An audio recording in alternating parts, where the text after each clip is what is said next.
Pregnancy में diabetes के जो पेशेंट्स होते हैं वो दो तरह के होते हैं। एक जिनको जेस्टेशनल डायबिटीज़ कहा जाता है और दूसरा जो कि रेगुलर डायबिटिक पेशेंट होते हैं। कुछ पेशेंट्स, जैसे जनरली हमें डायबिटीज़ का पता प्रेगनेंसी में 6 मंथ में चलता है जब हम कुछ टेस्टिंग करवाते हैं।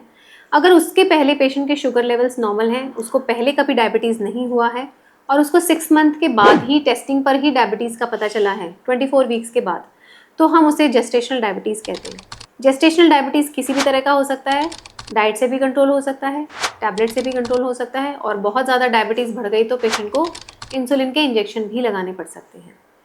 जिन पेशेंट को प्रेगनेंसी में डायबिटीज़ डायग्नोस होता है 24 वीक्स के बाद और वो अगर इंसुलिन इंजेक्शंस पर हैं, तो ये मान के चलिए कि उनको बहुत जल्दी डायबिटीज़ की दवाइयाँ लेनी पड़ेंगी या ऐसा भी हो सकता है कि डिलीवरी के बाद भी उनकी डायबिटीज़ की दवाइयाँ चलती रहें।